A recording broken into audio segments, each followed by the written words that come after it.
uma ave, entrar num novo elemento e olhar para baixo, para a terra, como um Deus. Eis o sonho do homem, desde que pela primeira vez olhou para cima.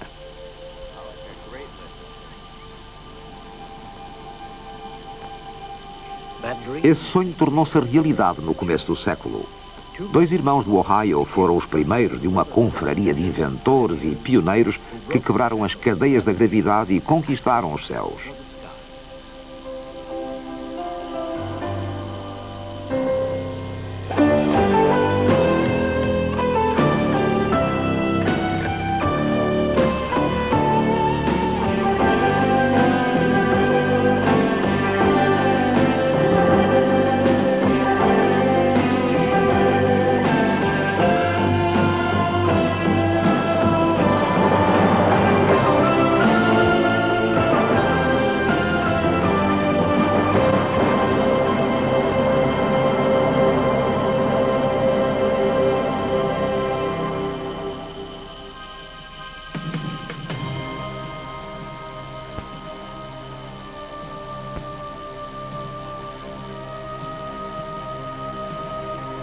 Eis o Starship, construído 85 anos depois do começo do romance do voo a motor. É o último numa longa linha de aeronaves pioneiras que tornaram mais pequeno o mundo do homem e colocaram as estrelas ao seu alcance.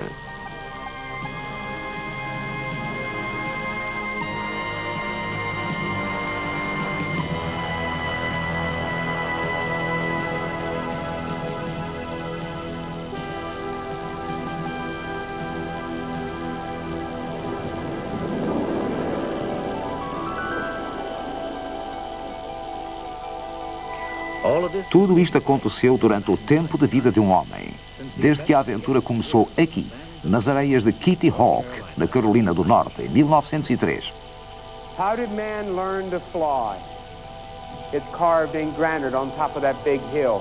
It reads like this: in commemoration of the conquest of the air by the brothers Wilbur and Orville Wright, conceived by genius, achieved by dauntless resolution and unconquerable faith, because man will never fly. 1.5 million years of scratching into the sky stop at that rock. Man flew.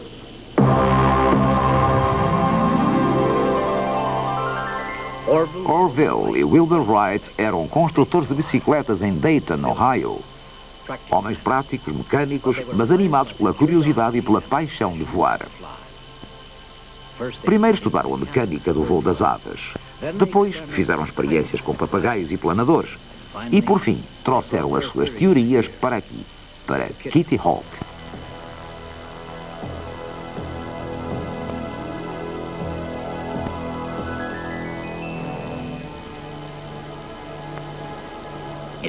Foi um sonho. Um sonho compartilhado hoje por Ken Kellett, que passou anos a construir uma reprodução perfeita usando os mesmos materiais de tela, arame e madeira.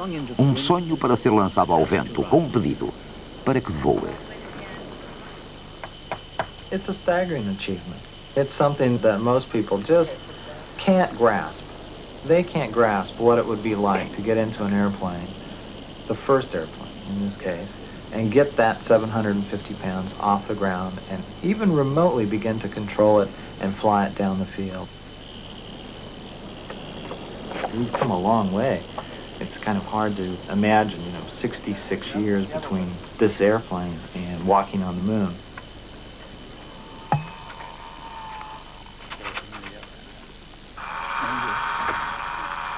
They really understood the forces in the airplane.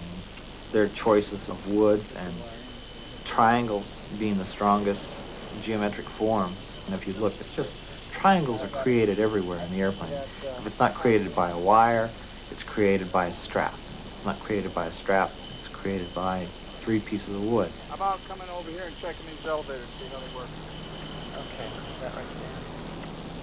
That's about right. What do you think? It's smooth enough, but that cable, that's not working quite right as long as that on the chain. Yeah. Everything up there looks good. Yeah, do something about that cable. Maybe right here. See that? We'll stick a turnbuckle in there. And pull that up and make that tighter. We aren't just born knowing how to fly. The Wrights realized that you had to actually learn to control an airplane before you could ever even dream of getting in it. Outros tinham falhado, alguns tinham morrido na tentativa, mas os Wrights tinham compreendido que se quisessem obter sucesso e sobreviver, tinham de poder dirigir o seu aparelho em 3 dimensões. Inventaram um sistema que permitia fletir as asas como as de uma ave. Deram-lhe o nome de torção da asa.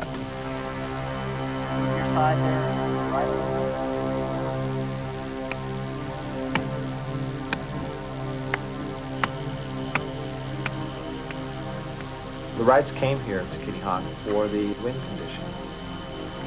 It's about 500 miles from Dayton to this barrier island. From there, they had to offload at the village of Kitty Hawk, and things had to be put on wagons and then taken to the site where they were at. You have to remember, the airplane didn't come assembled. It came in pieces. Everything was in a barrel or a box. They had some propeller shafts that failed. Orville ends up having to get on a train and go back to Dayton and make new shafts and come back.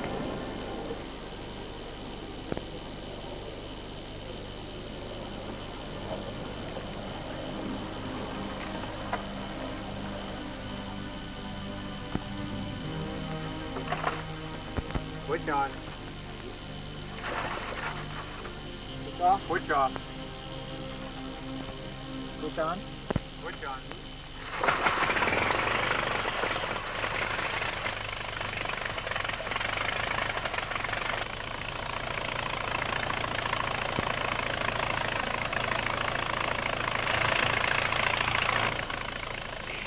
Tudo quanto os Wrights usaram foi feito por eles, incluindo o motor. Não existia nenhum que fosse suficientemente leve e potente para fazer o que eles pretendiam. Portanto, construíram o seu numa fundição de Dayton. Put yourself in a situation where you've never seen an airplane. You've never read about an airplane. And here's this machine sitting there, and you're put into it and told to go fly it around. That's really quite frightening. I think that the bravery is never really addressed with these two. It's a large mass pivoting around you. It's complicated, it's difficult, and it's scary. Às 10h30 de 17 de dezembro de 1903, Orville Wright entrou num novo mundo.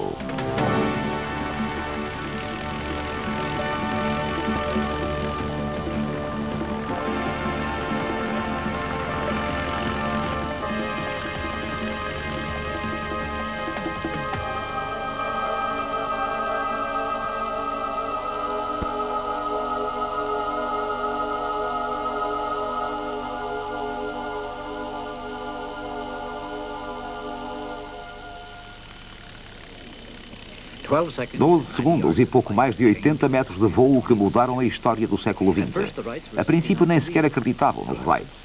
No entanto, refinaram pouco a pouco a sua máquina e 2 anos depois os Wrights percorreram 40 quilómetros num só voo. Ainda eram as únicas pessoas no mundo que possuíam um aparelho prático com motor.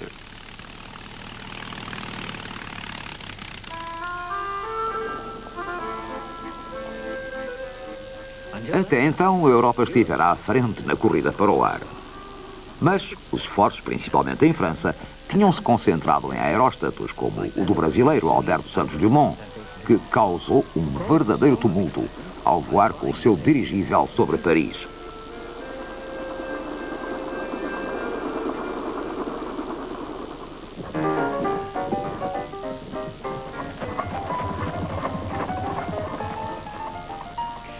Mas os europeus ainda estavam muito longe do seu primeiro avião verdadeiro.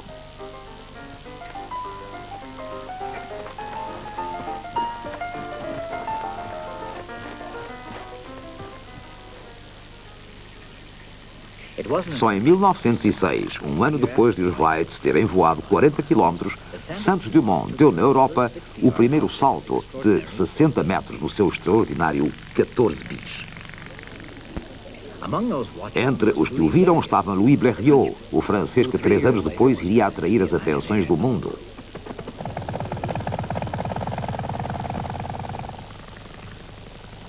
Numa manhã ventosa, em junho de 1909, ele dirigiu o seu aparelho para as águas que separam a Grã-Bretanha da França, o Canal da Mancha, na mira de um prémio de 1000 libras.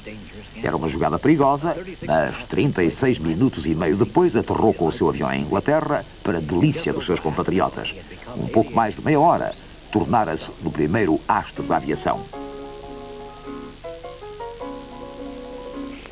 O seu voo foi um catalisador para uma nova explosão de interesse na mais nova aventura do homem. As pessoas começaram a comprar aviões e afluíram aos festivais aeronáuticos. Nasceu uma nova figura pública, o herói piloto.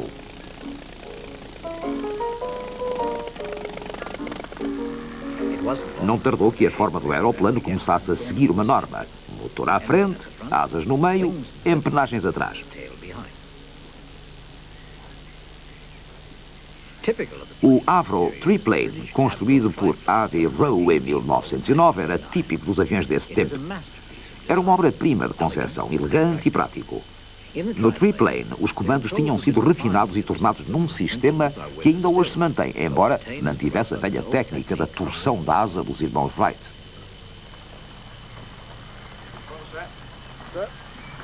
Contact, bro.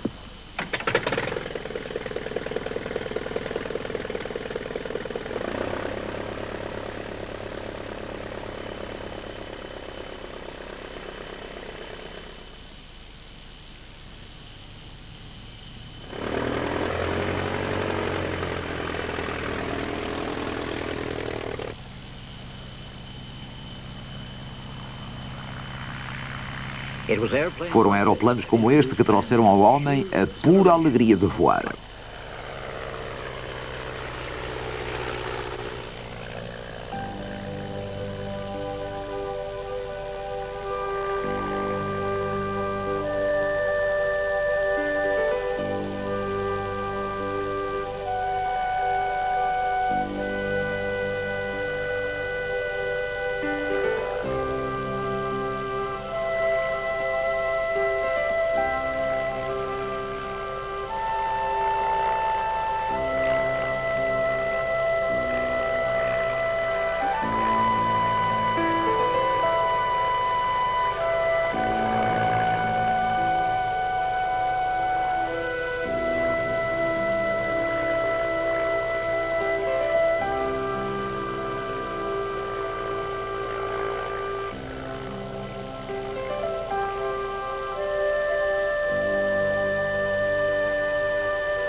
Depois do Triplane veio o lendário Avro 504.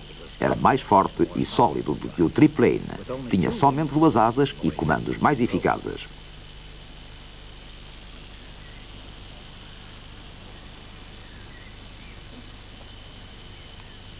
Era um vencedor. Quase 9.000 desses aviões foram construídos entre 1913 e 1931, quando finalmente deixou de estar ao serviço. Tinha 2 lugares e revelou-se um avião de treino ideal. Possuía um motor revolucionário que se refrigerava girando sobre si próprio com o hélice.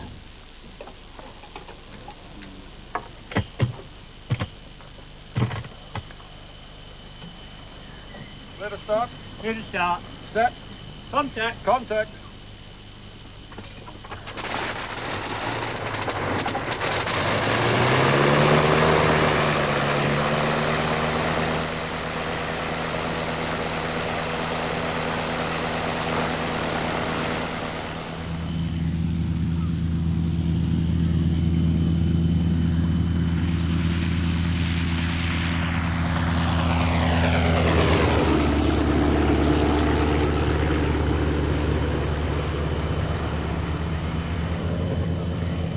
Com o aparecimento do 504, a aviação tornou-se numa ciência.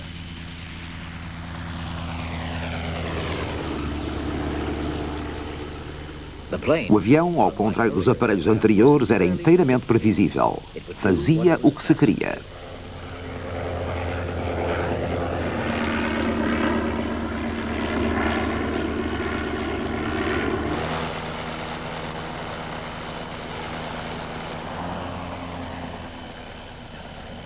Os novos aviadores, atraídos pelos céus, podiam aprender dele os princípios do voo.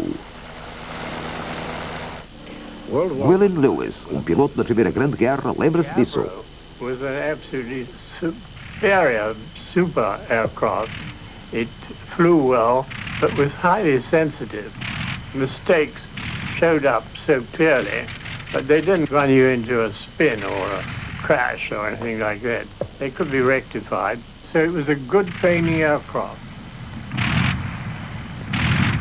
You had to fly correctly to fly it well.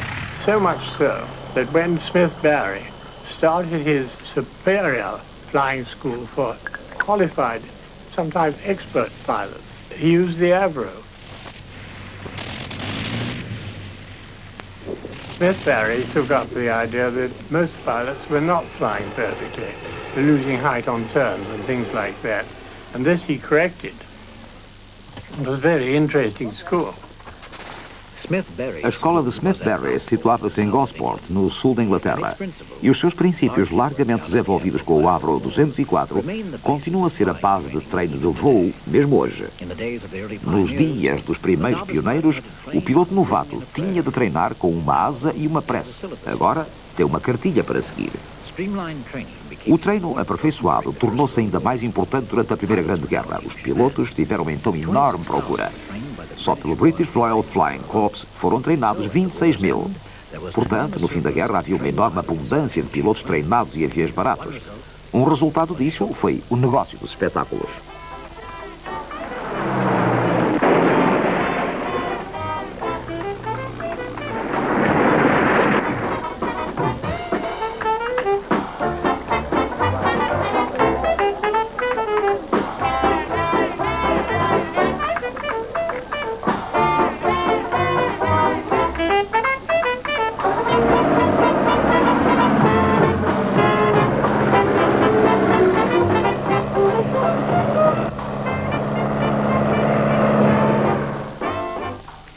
Ao mesmo tempo, ia surgir a grande novidade: o serviço de correio aéreo, que ia cobrir distâncias enormes, como nos Estados Unidos.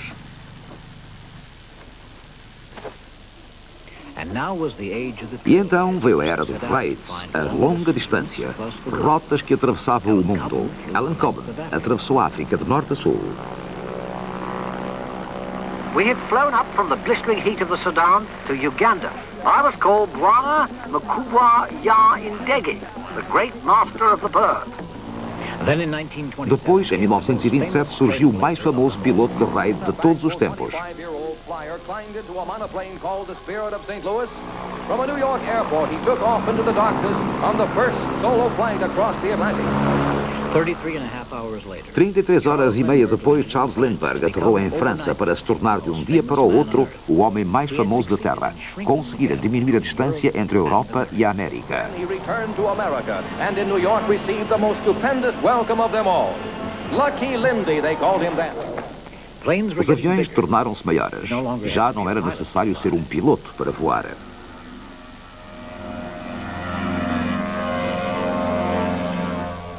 De súbito, pôde ser-se passageiro num avião comercial. Os Estados Unidos, com as suas grandes distâncias, tornaram-se no lugar ideal para o desenvolvimento da aviação comercial.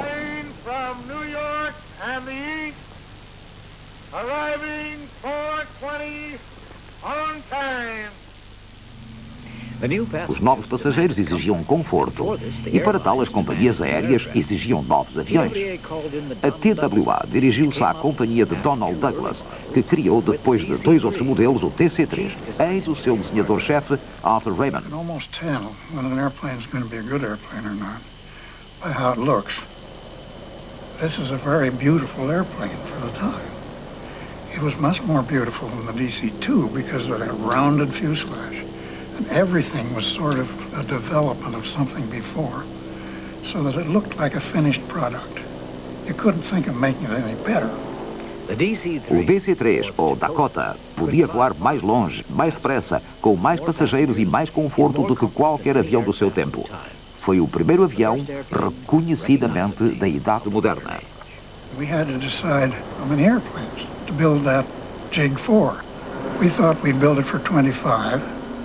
we finally decided to build it for 50. We, of course, built over 10,000 airplanes. No fim dos anos 30, este pequeno, gracioso e resistente aparelho estava a transportar mais passageiros do que qualquer outro. E durante a Segunda Guerra Mundial, tornou-se no mais importante transporte aéreo dos aliados, gabado por quantos o pilotavam. I'm sure that its role during the war had a great deal to do with that. So many service pilots had flown through so many difficult conditions with it. They began to have an affection for something that brought them through alive. General Eisenhower said that the DC-3 was one of the three things that helped win the war. A sua resistência tornou-se uma lenda. Em 1950, um DC-3 foi abandonado num glaciar na Islândia. 8 meses depois, quando o foram recuperar, ainda estava sob 4,5 metros de neve. The plane was stranded, it was left there. It was just about a brand new aircraft. So we thought it was a shame to leave it there, so we were thinking about maybe get it down. Of course, we had to use the caterpillars to move the snow from it.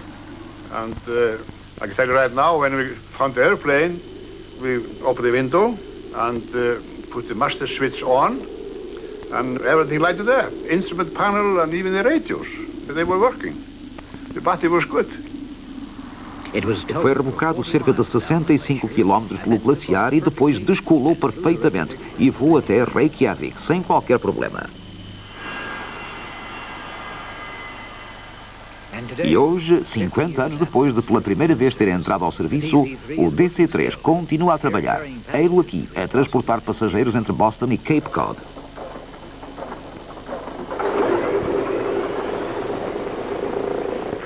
O orgulhoso piloto George Felton está a descolar num avião que já voa mais horas do que qualquer outro no mundo. 36 is the highest time aircraft in the world. It's the all-time record setter. It's got 90,191 hours on it, which is well over 10 years. Enough to go around the world 550 some odd times maybe. The landing gear is very strong on it. The engines are very strong. There's 3 spires that hold it in the wing. The wings are held on by 328 nuts and bolts. When you see one apart, it's built like a bridge in there with all the trusses and corrugated metal and everything. It's just built very, very strong.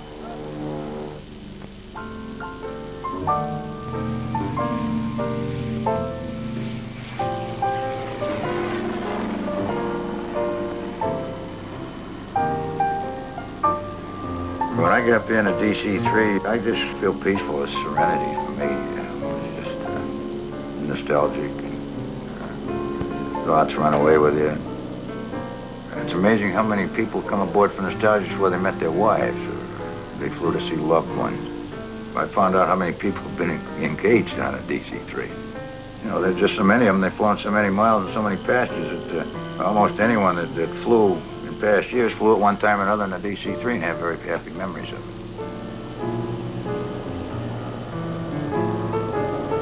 They're so graceful, they're big, slow, sit there and make noise, but everybody loves them. They're comfortable, and they get you there, and they're very, very safe. I feel very proud, I really do, because there are more pilots in those big airplanes wishing they're in my position. You know, I don't wish I was in theirs. I really don't.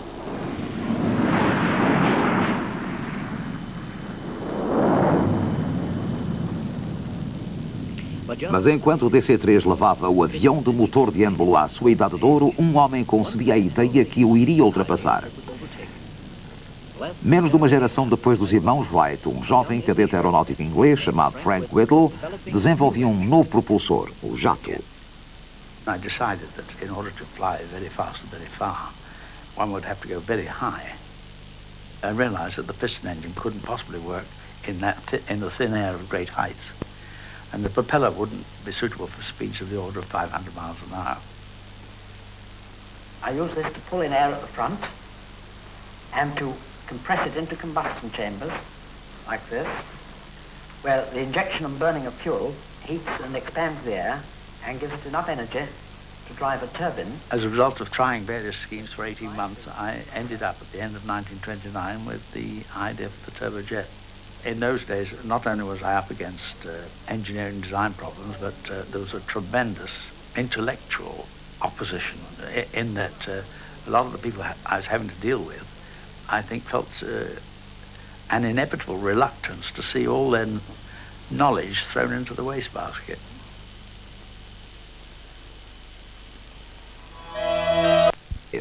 Começaram a trabalhar num barracão. Money was a major difficulty too. People just weren't ready to invest in what they regarded as such a wild scheme. When we started to get going on practical work, at first we wanted to test components separately, but the quotation for compressor tests and so forth was so high that we had to go for the complete engine in one go. People had said that it wouldn't even drive itself, but how wrong they were. When I turned on that main control, the thing went out of control, the speed out of control, rising rapidly, the needle on the tachometer going like that. So I screwed down the control valve immediately. Everyone had taken to their heels, except me, and I was paralyzed with fright. And when I screwed down the valve to try and stop it, it still continued to accelerate, which seemed impossible. And then it ran down.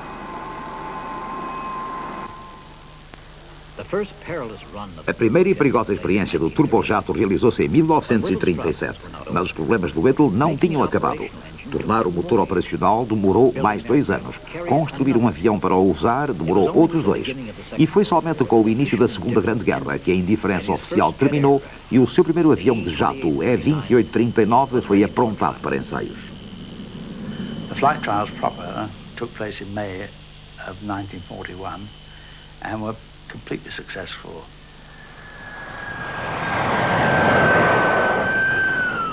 The E-28 did about 17 test flights in 12 days and then continued to fly on and off throughout the war with that engine and others.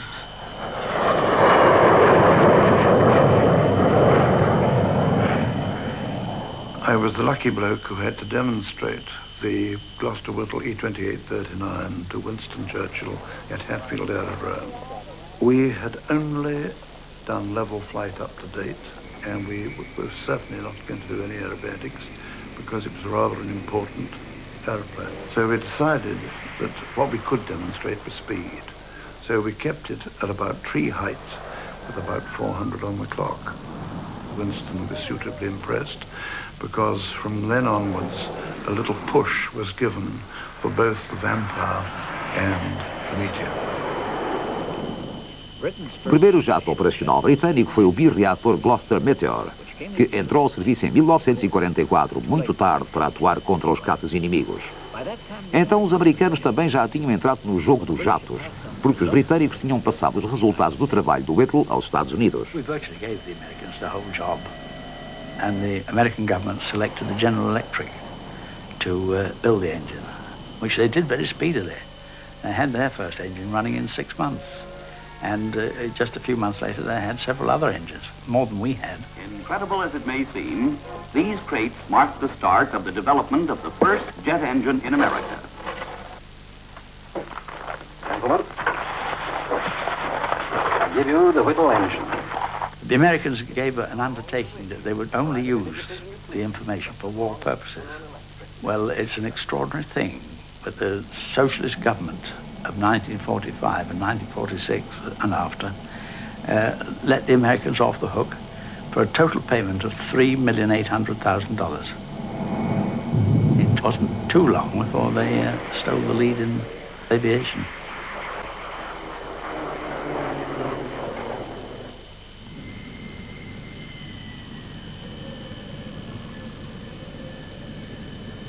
The Mojave Desert. Estamos no deserto Mojave, na Califórnia. Esta é a base aérea de Edwards, da Força Aérea Americana, onde sucessivos testes e experiências foram feitos até se conseguirem tecnologias extremamente avançadas, como a do X-29.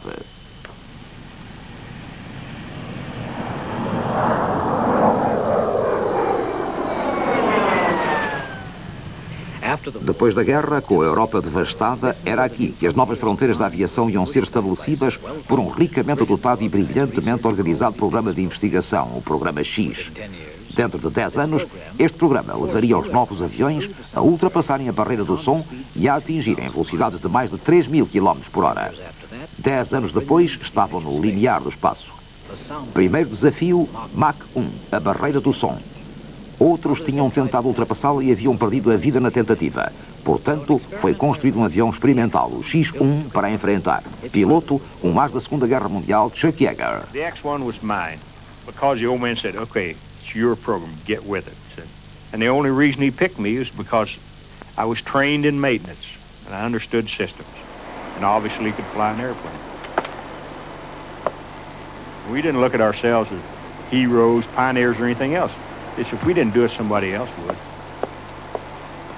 No airplane had ever flown much above 90% of the speed of sound until we got the X-1 up there. Every flight that we made, we were in a region where no one had ever had an airplane before. In fact, we didn't even have any wind tunnel data in that region. So it was every day something new. No dia 14 de outubro de 1947, um B-25 descolou com o Yeager a bordo e o seu X-1 por baixo. Yeager provavelmente não deveria voar. I was hurting because I'd been in a horseback riding accident. I broke a couple ribs, hurt my shoulder a couple nights before, and I wasn't feeling too good, but the point was I made the decision to fly the airplane. Came back into Bombay, got on the ladder, and they slid the ladder down to your opposite the nose on the X-1, and you're sitting there about 12,000 feet above the ground, the wind blowing, and you slide in feet first. That's the way you got into the X-1. 5, 4, 3, 2, 1, drop. The flight itself just went as expected.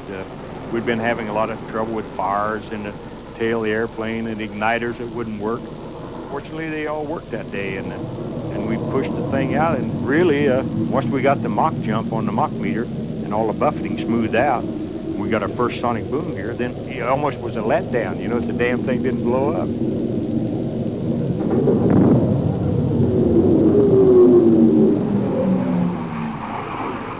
The combat experience I had made me a very disciplined pilot, meaning that I learned to control my emotions and feelings toward the outcome.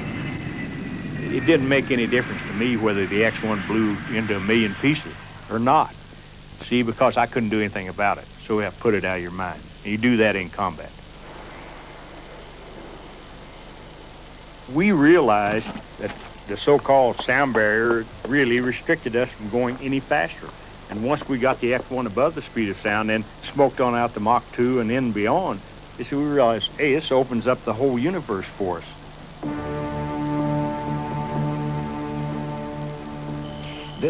Isto foi o pioneirismo novo e rico. Cada avião em Edwards era construído para testar um aspecto particular de investigação. Motores, aerodinâmica e até fatos especiais. Não eram propriamente protótipos de aeronaves, mas sim laboratórios voadores. O X-15 era o mais espetacular de todos. O avião queria ganhar para alguns dos seus pilotos as asas de astronautas, pois os transportava até aos limites da atmosfera terrestre a quase 7 vezes mais do que a velocidade do som, mais de 7.200 km por hora. A área de ensaios era bem alta, mais de 80 km acima da Terra, de modo que o X-15 tinha de ser suspenso por debaixo de um bombardeiro B-52 e lançado no ar. A maior parte dos voos eram curtos, todos eram perigosos. Um dos pilotos de ensaio, Scott Crossfield. I never considered the X-15 dangerous. I knew that it was a very tight and tough program. It wasn't the goggles and scarf and the breeze going out and laying your life on the line, nothing like that. I'm an engineer, and we do things with deliberate design and thought.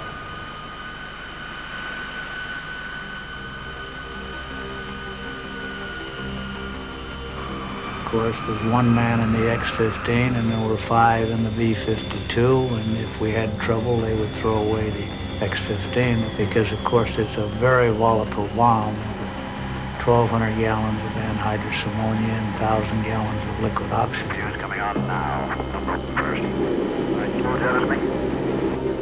okay, good check. going on now? Chase call prime. Launch operator can't see it. Yeah, I got launch light. It'll launch right on. Launch light on.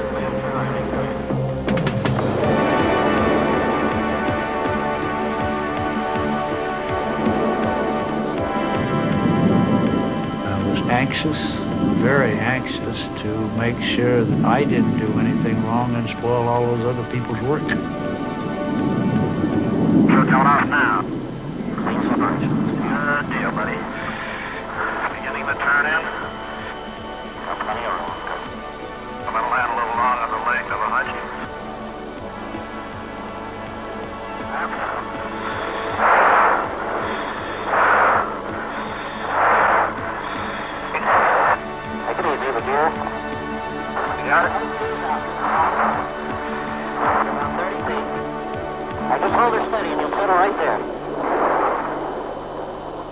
People would try to tell you what was going to happen or what it was going to be like, but it was a tremendous shock when you launched. You just, you were dropped off, and of course the airplane would tend to roll off, and the first thing you had to do was get the engine lit. And then all of a sudden here I was sitting there with my head back, and I couldn't move it because of the thrust of the engine. I finally got up to the conditions where I was supposed to shut the engine off, and I told Bill Dana that this was one aircraft that I was happy to shut the engine off on. My first flight, the X-15, I went to Mach 4, my first flight. I'd never been above Mach 2 before that, and everything happened just a little bit faster than I really wanted it to. It wasn't until I got down to about Mach 2 again in the traffic pattern that I felt like I'd caught up with the airplane. Looking real good from back here. It was a wild ride, and the people that got to Mach 6 in it went from Mach 5 to Mach 6 in 8 seconds, which is moving right on down the road. Later, as I got to go to higher altitudes, where I got more into the spectacular, you'd look down and see the bright blue ring of atmosphere, maybe see 200 or 300 miles, and that was kind of exciting.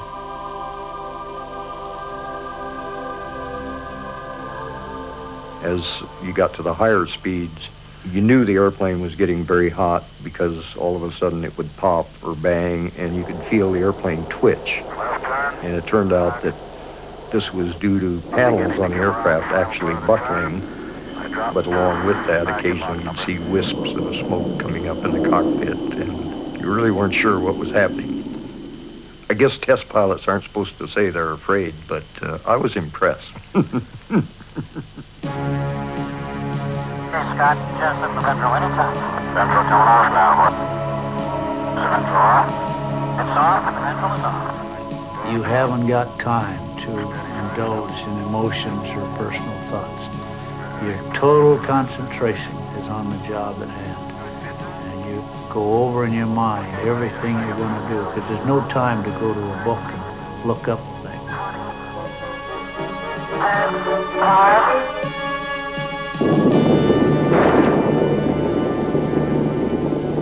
I thought the rear landing gear had broken. The attitude was not that much different.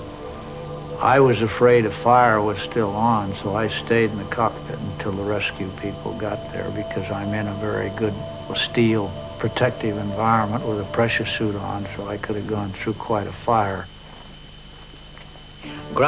Os testes em terra na base Edwards podiam ser igualmente perigosos, em particular quando se ensaiavam novos motores. I've always joked at the way they build pilots' confidence, that he gets in the cockpit and everybody else gets in the blockhouse. This is what we did this day. It's like a graveyard out there. You don't see anybody anywhere.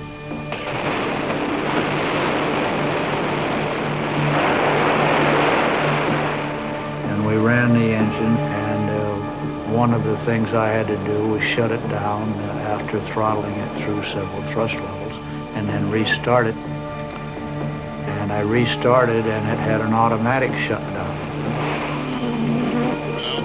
So I pushed the reset button, and at that instant, the whole thing went to sky high.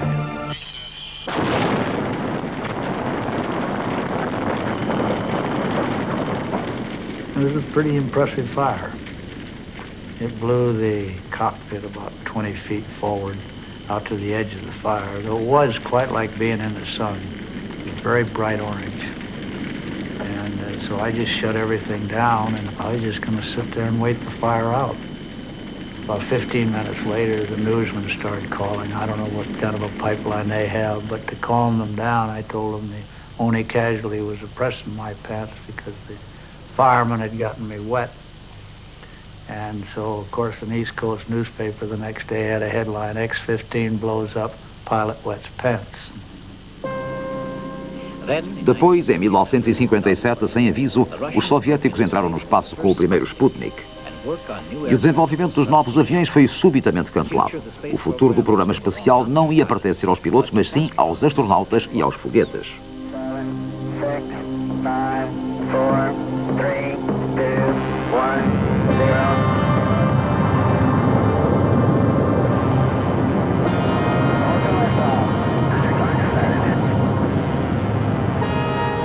We made one of the gravest errors of my generation, and we parked the whole aeronautical industry and stopped the research airplane program.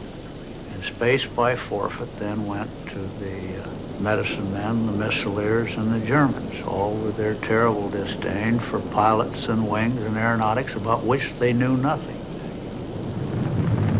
We cleared the tower.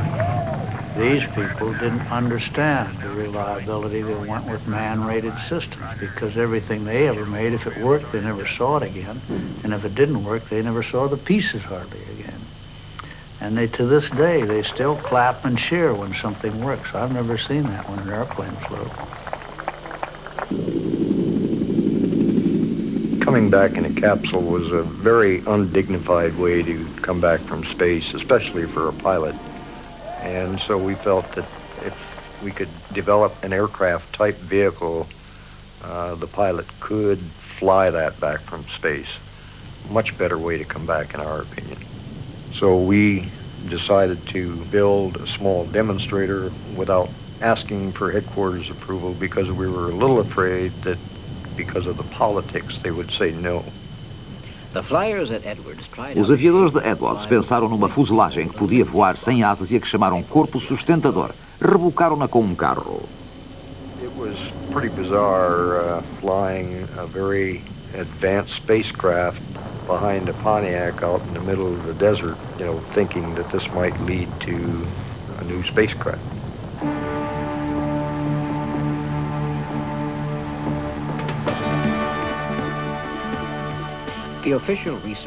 Mais tarde, o programa oficial de investigação tomou conta da ideia dos aviadores. O que se pretendia era uma nave reutilizável que pudesse voltar à Terra depois da sua viagem no espaço ter terminado. Os que as testaram correram grandes riscos. O limite do desconhecido é um sítio perigoso.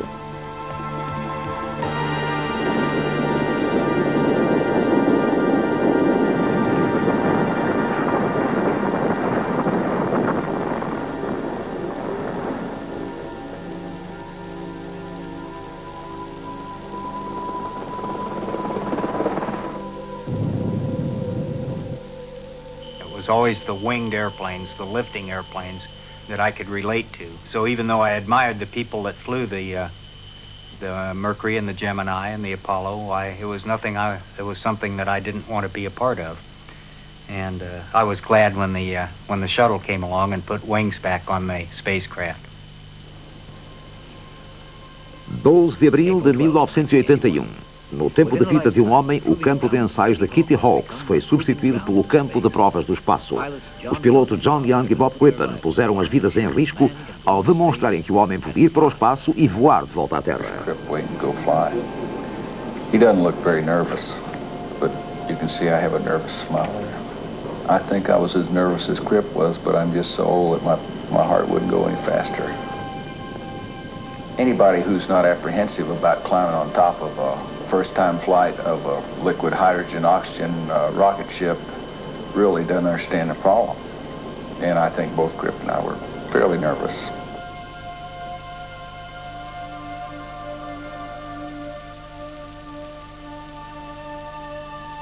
T-minus 10, 9, 8, 7, 6, 5, 4. We've gone for main engine start.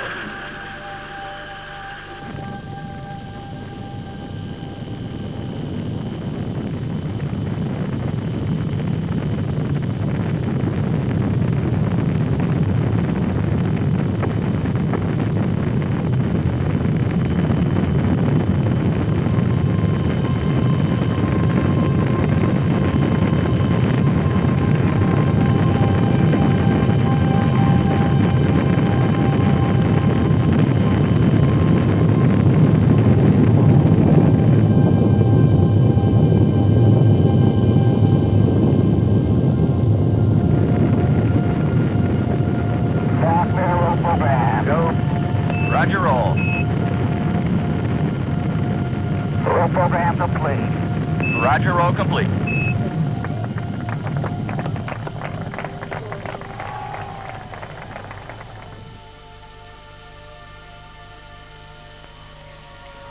Somente 78 anos depois de os irmãos Wright terem lançado o seu frágil avião, Young e Crippen estão a trazer um avião do espaço. This is re-entry. We're probably moving at Mach 18.6, and you could feel the vehicle turning right up over the water. Really tremendous. There was the Mach 10 roll reversal. This is a roll back at Mach 4.8 over Bakersfield, California. The vehicle was behaving very solidly. It's a beautiful handling machine. Looking very smooth, speed brake. We're coming down at 20 degrees gamma, which is about 6 times steeper than the average airliner makes an approach. You maintain your airspeed out there at about 285 knots, equivalent airspeed. 50 feet.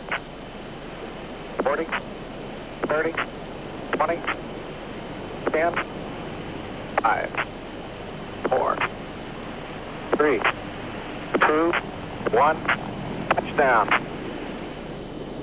I'd have to say it was one of my best landings because I made a whole bunch of landings in T-38s right after the flight. None of them were as good as that one. O voo foi um sucesso, mas eles tinham precisado dos recursos humanos e materiais da mais rica economia do mundo. Investigar o desconhecido, ir além dos céus, tornara-se no mais dispendioso negócio da Terra. Ainda há novos desafios, evidentemente, passos a dar, tão audaciosos como os primeiros, dados pelos irmãos Wright. Uma nave espacial que possa largar de uma pista, por exemplo. A NASA está já a desenhar uma, a National Aerospace Plane. A Grã-Bretanha tem outro, Hawthorne. No fim, só as energias e as riquezas dos países e companhias os poderão fazer descolar. Mas ainda há lugar para os individuais, para os inventores solitários, que nas suas garagens e nos seus sonhos iniciaram o romance da aviação moderna. Aqui está um avião novo, revolucionário, construído com novos materiais por um visionário isolado, o Starship.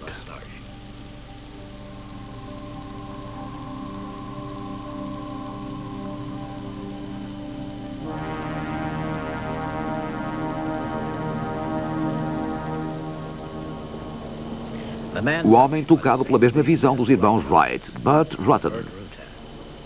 I had a model airplane background, and I found that, yes, indeed, it is possible to build your airplane in your garage and go out and fly it. And I somewhat stumbled on this method of moldless composite construction, not really knowing whether they would be acceptable ways to produce airplanes. I was able to produce an airplane in 3 months. That was the big breakthrough. From then on, I realized, my gosh, if I can build an airplane in 3 or 4 months, no reason why I can't, over a couple of years, develop and test 4 or 5 or 6 configurations.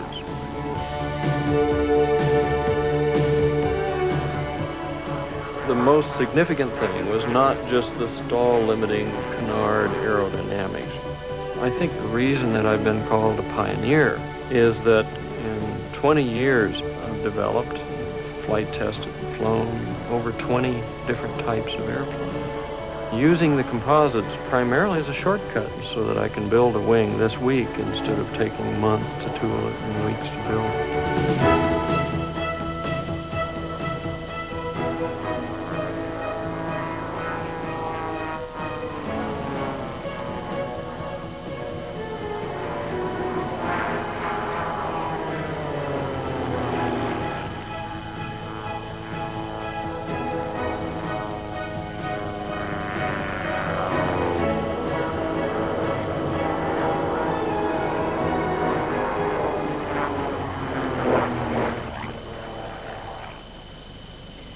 Quando Rutan criou o Voyager, esse muito notável avião concebido para dar a volta ao mundo sem descer ou ser reabastecido, como os antigos pioneiros, ele aproximou-nos um pouco mais dos limiares do desconhecido e do impossível.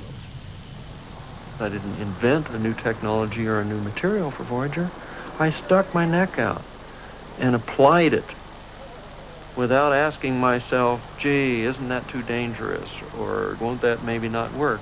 Well, of course, it's dangerous as hell to make an airplane that if we'd have had the little bit of turbulence out of takeoff, we'd have lost the airplane and crew. And if I'd have added 2 or 3% more weight to it, it'd have gone off the end of the runway in flames.